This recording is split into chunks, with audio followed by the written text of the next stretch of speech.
Okay, we've looked at a couple of different ways of naming things, and we've looked at the basic ionic compounds where you just have a metal and a non-metal. But if you look at the middle of your periodic table, you will see that you have a chart that lists polyatomic ions. And so when we open up our data books, we can see that there's combinations of non-metals that create this polyatomic. So if we open up to page 7 and page 6, we see things such as acetate, which is made up of carbon and hydrogens in a combination that ends up with a leftover charge. And so these molecular compounds, and we call them molecular because they have covalent bonds, which we'll investigate further in Chem 20, they they are grouping, and we don't separate them from their charges. So wherever we build compounds where they have these groups, we call them polyatomic ions.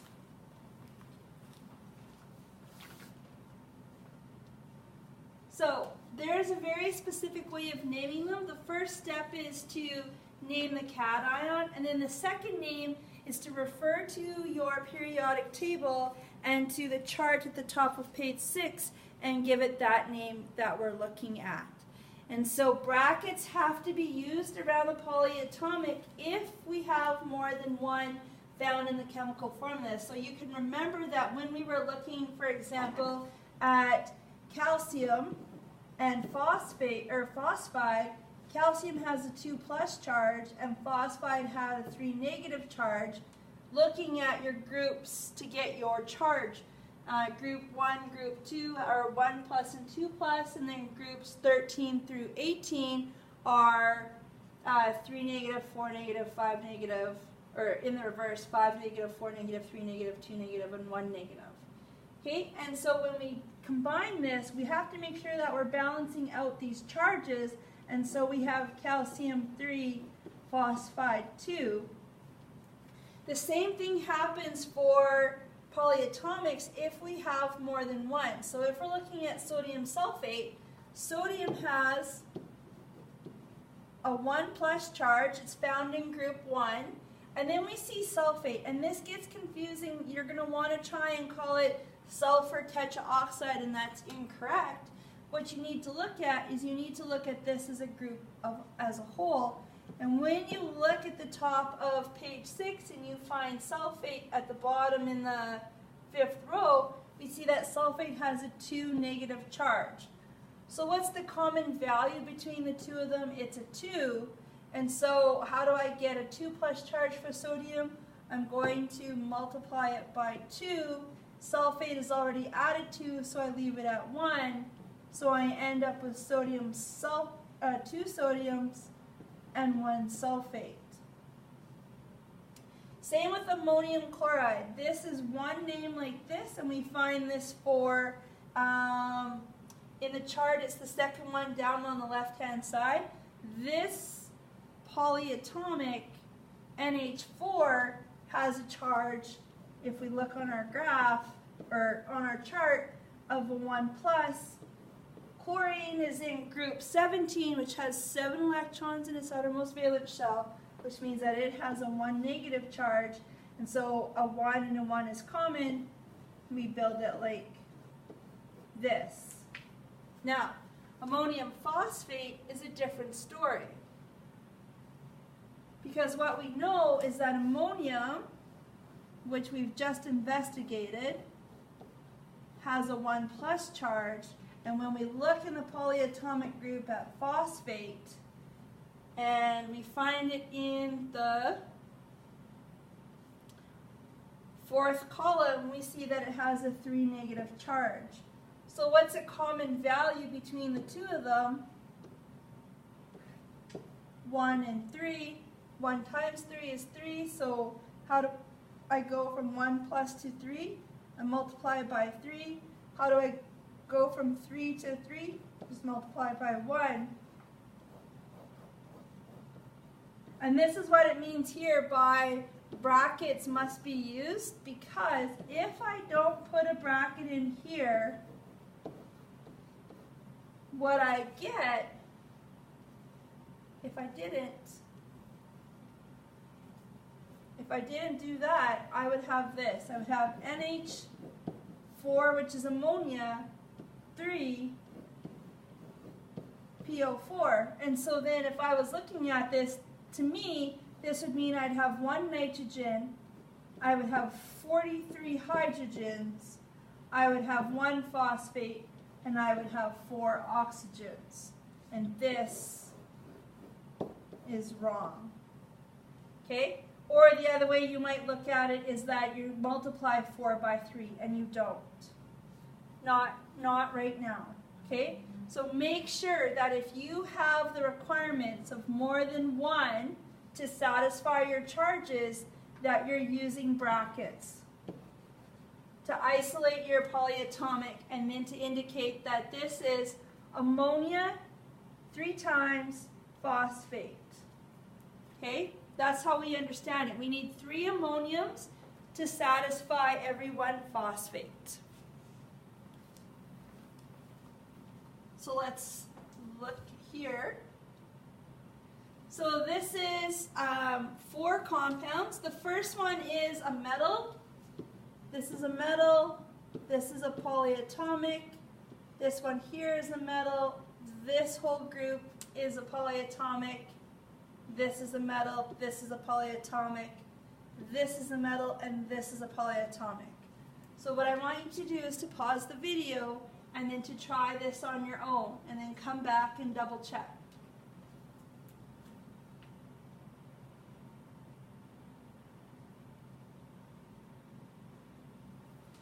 Okay, so when we look, we see that this is lithium, and it has, when we're naming them, it's still a metal and a non-metal. So this is lithium, and then this whole group is called carbonate. This is potassium. And then ClO2, when you look on your chart, you're going to see that it's called chlorite. And in a couple of lessons, we're going to investigate this naming. Calcium sulfate and barium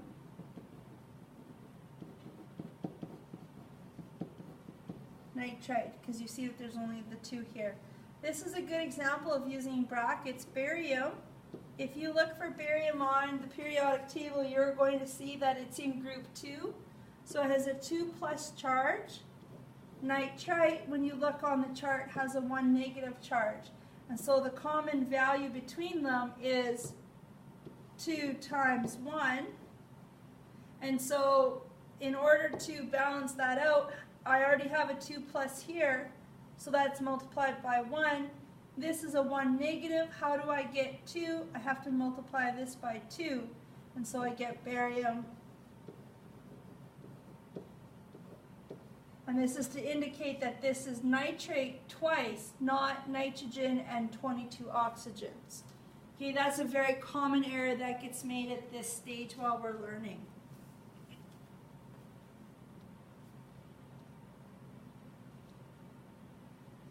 Now, we have specific ways of naming compounds, polyatomic specifically, when they have oxygens inside of them. And so when we look at the root, when we have this 3, typically 3, not always the case, but typically 3, it has the ending of ATE, so nitrate. This here is the root for nitrogen. And then when we're looking at the suffix, this usually indicates an oxygen. So nitrate is the standard. So it starts off at NO3. If I was to add 1 more oxygen, then I would name it as per, and then whatever the root is, and then an 8 ending. So in this particular case, when we're focusing on the root being nitrogen, if I have one more oxygen than nitrate, then I'm going to call it pernitrate. If I want to have one less oxygen, then I'm going to call it nitrite. So we go from an 8 to an 8, and that means that it's one oxygen deficient. This is one or more oxygen excess. Okay? If we go down and we see that we're less than, 2 less than the original, then we call it hypo. Hypo meaning less than. The opposite of that is hyper, which is more than. So maybe some of you are familiar with the terms of hypoglycemic and hyperglycemic, where we're too low in sugar or we're too high in sugar. This is the same thing. Hyponitrite means that the oxygen that's bonded to nitrogen is too low, and it's extremely deficient in oxygen, so we call it hyponitrite. Okay, so we could look at chlorate. So when we look on the periodic table, we see ClO3 is called chlorate. This is our base. This is what it should look like. It should look like ClO3. When I decrease by 1,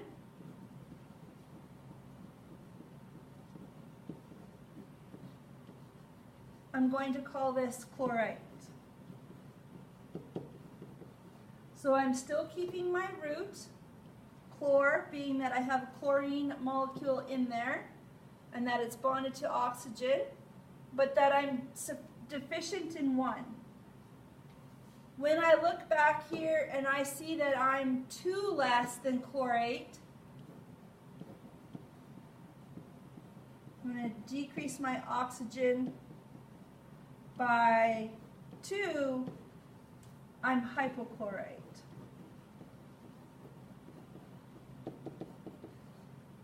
And this one here, this is increase oxygen by 1. We're going to call it perchlorate, meaning that we've added 1 in. Okay? So what about these one? What are the root words of this one, and what is the base? So pause the video and take time out to give us a whirl.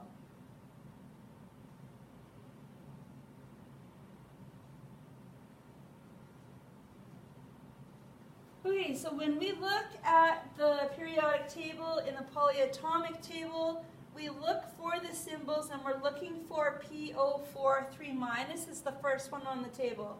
And when we find that, we see that this is called phosphate.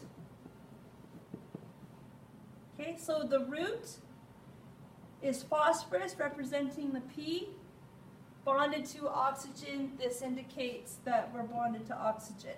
And this is 4. So typically we look at 3 as being the standard, but in phosphate's case it's 4. Oxygen's is the standard.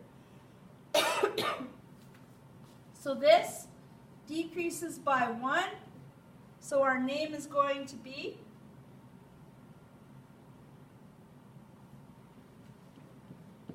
phosphate. This decreases by 2. So we're looking at hypophosphate.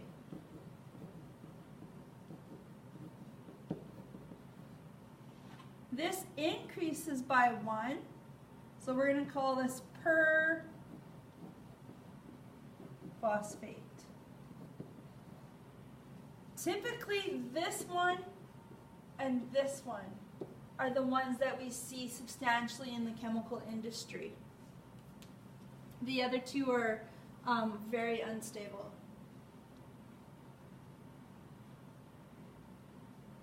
Alright, so name this one. What we're looking at here is we're looking at a metal with a grouping. And so when we look at the periodic table and we look at our polyatomic chart and we're looking for anything that has a B and an O, we see that BO3, 3 minus, sorry, is called borate. So now you have to decide, is that oxygen 1 lower, 2 lower, 1 higher, and then name it accordingly. Okay? So now it's asking you to write the formulas for the following ionic compounds. So potassium, this is a metal. This is non-metal. This is K. This is Cl. When we look at the grouping, we see K is in group 1. We see that chloride is in group 17, which means that it needs 1 electron. It's negative, 1 negative. So then KCl, because this is a 1-to-1 ratio. Calcium and chloride. Calcium we find in group 2. It's got a 2+ charge. Chloride has a 1 negative. The common ratio between them is 2 times 1 is 2. So calcium stays as calcium. Chloride needs to be multiplied by 2. So we see CaCl2. Okay, I want you to go through the rest of them and see if you can do it. Don't forget about these. This indicates that cobalt has multiple charges, and this particular one is looking at the 2+ charge. Because when we find cobalt on the table, we see that there can be cobalt 2+ or cobalt 3+. Same down here with nickel. We see that it's specifically asking for nickel 2+, because when we look on the table and we're looking for nickel, we see that it's nickel 2+ or nickel 3+. But it's specifically asking for these ones based on the stock naming system. So there it's broken it down for you in the charges. Okay? Pay attention to this. This is 4 and 2, so we needed 8. So we could go like this. We could go IR times 2 to get the 8, and then O times 4 to get the 8, and you get IR2O4. But just like in math, we always look for the lowest common denominator for the most part. Sometimes there's exceptions to the rules. So we would be looking at IRO2, because I can take 2 out of here and 2 out of here. Okay, big thing to pay attention to for that one. Now we're going to look at hydrates. Hydrate, if you are feeling weak and it's because you're not hydrated, it means you haven't been drinking enough water. So hydrates refers to a water portion within that compound. And so quite a few chemicals that we purchase here in the school have hydrates because that's how they're naturally occurring. And so they have water molecules that are attached. And there's 2 ways of naming them. One is the standard way, but it's not commonly referenced. So the new IUPAC method uses a dash after the compound and then the word water. So this one here, this is how you see it labeled, like this. You'll see it in your formula, or you'll see it on a container written as nickel 2 sulfate 6 waters. And so the first way of naming it is to go and call it, remember we're looking at charges, when you look at your periodic table you see that sulfate is a polyatomic, and so you'll see that sulfate has a 2- charge, which means that nickel must have a 2+ charge. So that's where this 2 comes from. We have nickel 2 plus, and then we have sulfate. And then it says we label it with the dash water. And you do 1/6. And that's where the 6 is coming from. So for every molecule, this 1/6 is every nickel sulfate molecule, there are 6 waters. This is the new IUPAC way of doing it.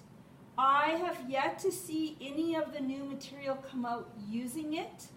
It's supposed to be standardized that way, but for the most part, any literature that comes out labeling it with the prefixes. And so this is where we need to remember these, that we have 1, 2, 3, 4,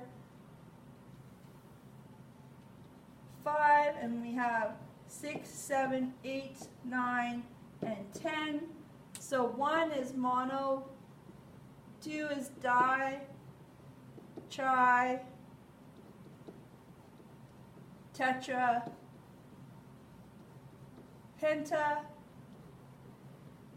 hexa, hepta, octa, nona,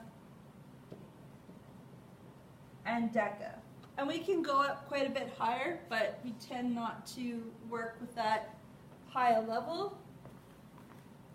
When you are looking for that, if you look on page 9 under organic chemistry, the second box down says prefixes for molecular compounds. That's where you can find their names as well. So we're looking at it right there, prefixes for molecular compounds. Okay?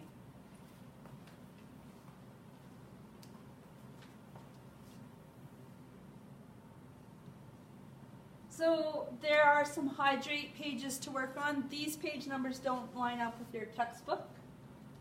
And then binary molecular compounds. Let's just go back and then let's look at an example. So here in your workbook, here in your workbook, we can see some examples here.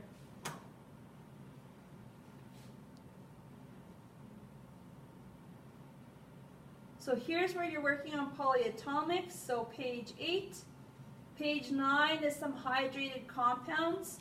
So in this example here, we can see that we have magnesium as a metal and sulfate.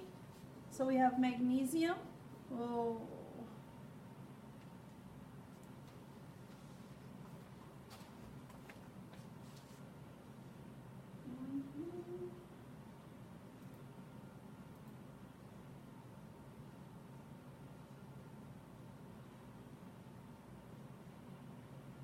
This should all be done. This was for homework. Same with this. This should all be done. This is what we just learned, and this is where we're at right now. So this is magnesium sulfate. So, see if I can get this to work.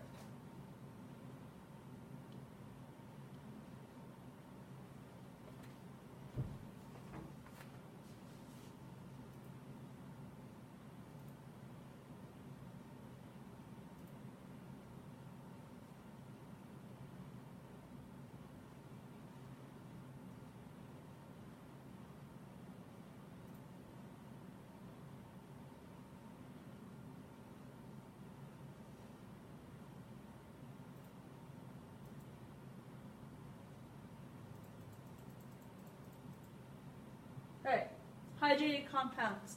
So this is the metal. Come on.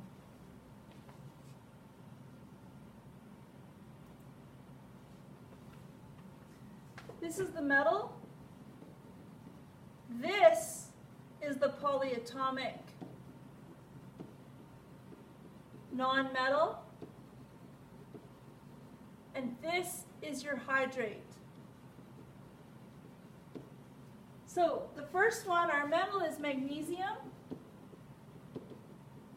Our second one that we see on the chart from the polyatomic chart is sulfate, and then we have 7, so heptahydrate.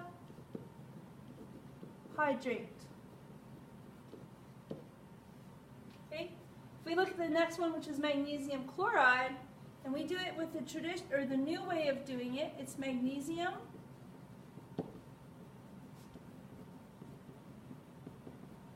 chloride. And then when we go back to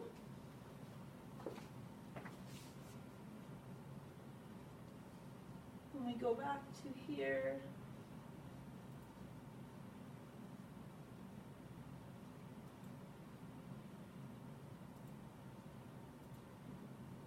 we see that we're going to do the dash water. It's such an unfamiliar way of doing it. It's not common. Even the bottles that I have for copper sulfate say pentahydrate. They don't say dash water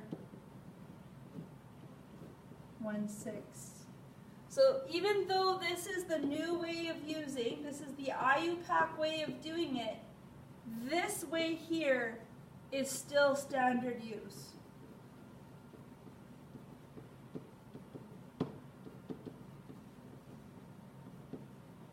So I would like to see you try both ways as you go through this hydrated compounds part of the homework book, of the workbook. Okay, so that's hydrated compounds, and I've given you a couple of examples. So now we're up to page 9. When we go back to our notes, we're going to look at molecular compounds. And so this is actually where a lot of you were going when you were trying to name, say, this here. You were trying to say tricalcium diphosphide, which we know to be incorrect because calcium is a metal and phosphide is a nonmetal, which is the formula for ionic compounds. Okay, but we are going to look at molecular compounds, and molecular compounds come about because they share a covalent bond. So when we were looking at, say, sodium had 1 dot and chloride had the 7, and that this was the bond because sodium was giving the 1 electron to chloride because it had a 1 plus, and this has 7 electrons and it's easier to take on 1. This is an actual transfer. In ionic compounds, it's an actual transfer of electrons. In molecular, they have what's called, so let's look at ammonia. Nitrogen has a 3 minus charge and hydrogen has a 1 plus charge. And so what happens is in nonmetal and nonmetal, which is the definition of molecular, nonmetal and nonmetal, what you have is a sharing of electrons, and it creates this covalent bond, which we investigate much more in depth in Chem 20. Okay? Okay, so many molecules are known by their common names, such as water, ammonia, and others are named as follows. You're going to use the full name of the first element, so typically the one that has the most metal-like properties. So you would find carbon before you would find hydrogen. You'd find nitrogen before you'd find hydrogen. You'd find sulfate before or sulfur before you find oxygen. So the most metal-like one goes first, and then you put the second element last and change the ending to I. That's the same. That's the same as a metal and a nonmetal. Now, though, we have to use prefixes for both. Okay? We don't use the prefix mono. So if I was looking at this, this would not be monocarbon monoxide. We don't do that when on the first atom. We would just say carbon monoxide. And note here that we just have one O. It's not M-O-N-O-O-X-I-D-E. Okay? Let's look at some examples. Number of atoms. If you have 1, it's mono, 2 is di, 3 is tri, 4 is tetra, 5 is penta, 6 is hexa, 7 is hepta, 8 is octa, 9 is nona, and 10 is deca. We've already written those. We've already written those down. So let's try naming some. So these are molecular compounds. These are all nonmetals. If you look, these are all on the right side of the staircase. So the first one gets the name carbon. The second one changes to an ion, right? Ends with the IDE. And so we see that there's one carbon. Remembering that we don't put the word mono on the first atom. But on the second one, we have 2. So it's carbon dioxide. And it actually is 2 separate words. This looks like one word, but it's carbon dioxide. 2 separate words. So let's look at this one. One nonmetal, one nonmetal. The first one is nitrogen. The second one turns into the ion. And when we look at this, we see that there's 3. So nitrogen trioxide. Okay? This one here. Nitrogen and oxide for these 2 components themselves. And now we have the 2 on the nitrogen, so we're going to write dinitrogen oxide. 2 individual words, dinitrogen and oxide. Nitrogen fluoride, trifluoride. So identifying the compounds. Remember, fluoride is fluorine is the root, and we're changing the ending to IDE. So we look, we see 3. The prefix for 3 is nitrogen trifluoride. So dinitrogen, because there's 2 of them, trioxide, because there's 3 of them. And then we've already looked at this one, carbon monoxide. Okay? So there's the confirmation. Now, the number in the subscript tells us how many of each element they are in the compound. When we look at this, when we're talking about hydrogen, we're talking about 2 of them bonded together. When we're talking about oxygen, 2 of them together. Nitrogen, 2 of them together. Chlorine, 2 of them together. Fluorine, 2 of them together. Bromine, 2 of them together. Nitrogen oxide, this is the common way of calling it instead of saying nitrogen monoxide. So it's 1, 2 of them together. Okay? Water, we don't say dihydrogen oxide. Some compounds just have a specific name. This one we call water. Nitrogen dioxide has nitrogen with 2 oxygens bonded to it. Carbon dioxide has 2 oxygens bonded to it. When we look at, if I do this in red, when we look at the Lewis dot diagram, so carbon has how many electrons in its outermost shell? It's in group 14, it's a 4, so it's going to have 4 electrons left to take on. And oxygen has 6, because it's in group 16. So one there and one there. And then we have oxygen here. I'm just going to do this mirror image. And so what we see is this bond here, this joins up with that one, and this joins up with that one. This joins with this one, and this joins with this one, and we can see that carbon has a double bond to an O and a double bond to an O. Okay, introduction to next year's chemistry. So it says, some molecules have common names that you just have to know. Okay, this is water. Please note that water can be written this way as HOH, and we use this format substantially in Chem 30 so that we can see a hydrogen ion and a hydroxide ion. If you look in your polyatomic tables, you'll see OH has the name of hydroxide. Ammonia, a common fertilizer. Ozone, what we have up in our atmosphere. Methanol, ethanol. You guys are not old enough to have this.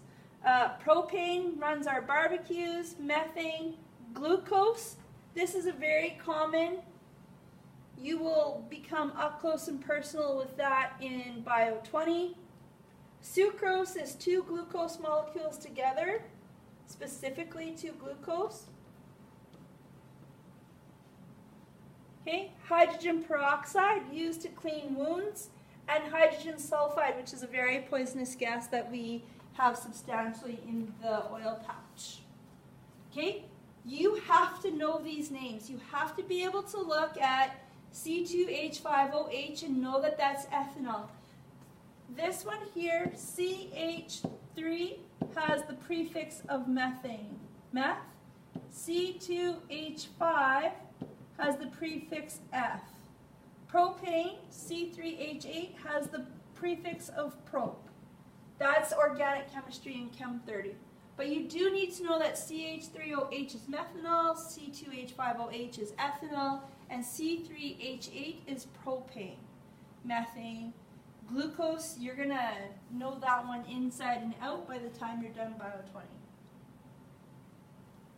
Molecular elements. A number of elements are found in their elemental form, and they have to be memorized. We call these diatomics. Hydrogen, nitrogen, oxygen, fluorine, chlorine, bromine, iodine. Okay? Where do you find this one, this one, this one, and this one? Where do you find it? What group do you find it in? Take a look on your periodic table, and you will see that these are all group 17s.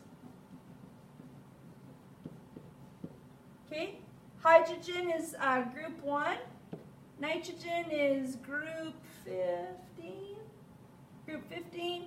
And oxygen is group 60.